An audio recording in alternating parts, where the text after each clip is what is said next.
Good morning, students. Myself Yashika, your political science teacher. Welcome to all of you in our political science class of 11th standard.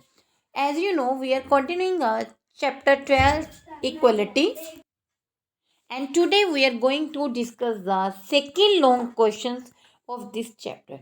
Discuss the kinds of equality. तो इसमें बेटा हम kinds equality के जो different kinds हैं, different types हैं, उसके बारे में डिस्कस करेंगे. First of all, first kind of equality is natural equality. Natural equality has been explain differently by the different writer. तो नेचुरल जो इक्वलिटी है उसे डिफरेंट राइटर ने डिफरेंट वे से एक्सप्लेन करने की कोशिश की है. Some thinkers hold the opinion that nature has created all the people equal and all are person should be given identically treatment respective their capacity and temperament. तो कहते हैं उनके अकॉर्डिंग ये है कि जो नेचर ने सारे लोगों को इक्वल क्रिएट किया है और सारे लोगों को all person should be given identically treatment, और उनकी कैपेसिटी चाहे कोई भी हो, चाहे कोई भी टेम्परामेंट हो, बट फिर भी उनको जो आइडेंटिटी मिली है वो इक्वल ही मिली है. But the fact is that nature has not created all people equal. But reality क्या है कि नेचर में सारे लोगों को इक्वल नहीं क्रिएट किया है. People different in colour, health, temperament, ability.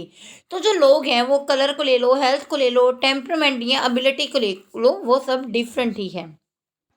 Natural equality में mean that all the individuals are basically equal. जितने भी इंडिविजुअल हैं वो सब क्या है, इक्वल हैं, and they should be treated equally, और उनको इक्वल ही ट्रीट किया करना चाहिए.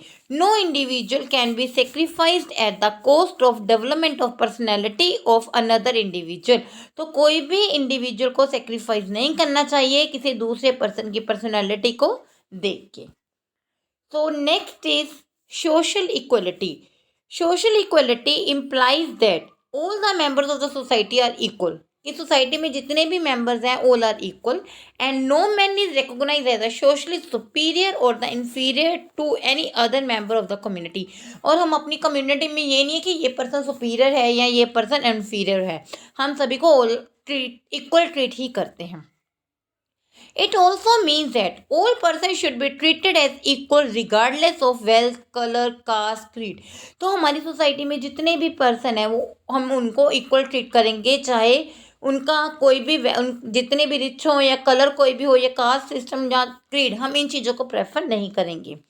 If the society is divided into different caste or classes, that shows absence of social equality. जहाँ पे different caste और classes को देखा जाता है तो वहाँ पे social equality की absence ही नजर आती है. That an untouchable should hold the same status in the society as a Brahman and as a Lord should not be considered superior to an ordinary citizen. तो हम ऐसे नहीं है कि अनटचेबिलिटी को प्रेफर करेंगे या ब्राह्मण को बहुत ही लॉर्ड वाला दर्जा दे देंगे, तो सारे सिटीजन ऑर्डनरी हैं तो सबको हम इक्वल ही ट्रीट करेंगे. Next one is civil equality. Civil equality means that everyone in the state enjoy the same status in the sphere of private law. तो सिविल इक्वलिटी में क्या आएगा कि जितने भी हमारी यहाँ पे लोग हैं प्राइवेट सभी इक्वल हैं, नागरिक हैं, तो before the eyes of law all are equal. It also sometimes implies a rule of law. तो सेम रूल सभी के ऊपर लागू होता है. It means that no person in the state should enjoy any special privileges. तो इसका मतलब ये है कि हमारा यहाँ पे कोई भी ऐसा पर्सन नहीं है जिसे कोई स्पेशल फैसिलिटी दी गई हो. Fair justice is not possible in the absence of civil equality. जहाँ पे सिविल इक्वलिटी फॉलो नहीं की जाती वहाँ पे फेयर जस्टिस हो ही नहीं सकता. This means that civil rights and liberties are enjoyed equally by the all citizens irrespective of their creed, color and caste. तो it means क्या है कि जो सिविल राइट है और जो हमारी फ्रीडम है वो हम तभी इंजॉय कर सकते हैं अगर यहाँ पे कोई क्रीड, कलर, कास्ट को लेकर कोई भी डिस्क्रिमिनेशन ना हो. So next one is economic equality. The aim of economic equality is to make all individual equal in respect of wealth and income. तो इक्वलिटी की बात करते हैं, इकोनॉमिक इक्वलिटी की. इसका एक ही मेन मोटिव है कि सारे लोगों को हमने क्या है, सारे इंडिविजुअल को इक्वल करना है वेल्थ और इनकम को लेके. This is the socialist idea.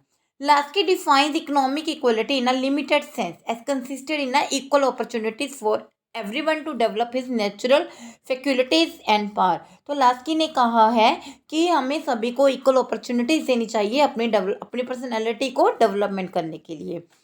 It should be the aim of democracy to reduce great inequality in wealth. तो ये डेमोक्रेसी का भी एम है कि इसी वे से हम वेल्थ में जो इनइक्वलिटी उन्हें रिड्यूस कर सकते हैं। Economic equality can exist when all people have reasonable economic opportunities to develop themselves। तो इकोनॉमिक इक्वलिटी वहीं पे एग्जिस्ट करेगी जहाँ पे हर एक पर्सन को रीजनेबल अपॉर्चुनिटीज मिले कि वो अपने आप को इकोनॉमिक लेवल पे डेवलप कर सकता है। Next one is political equality. Political equality means that all are the citizens should be treated equally in a political sphere। तो पॉलिटिकल इक्वलिटी का मतलब क्या है कि जितने भी सिटीजन हैं उनके साथ इक्वल ट्रीट किया जाए इन अ पॉलिटिकल स्फीयर में। According to the Laski by the political equality it is mean that equal access of everyone to avenue of the authority. तो लास्की के अकॉर्डिंग तो ये कहा गया है कि अथॉरिटी लेने के लिए हर एक पर्सन इक्वल है। All the citizen should get equal political rights. सभी के पास इक्वल पॉलिटिकल राइट्स होने चाहिए। Everyone should get the right to vote, right to contest election, right to get a government job, right to criticise the government and right to address the petition. तो ये सारी चीज़ें without any discrimination, colour, caste, creed, religion, blood, ये हमें मिलनी चाहिए। And last one is national equality.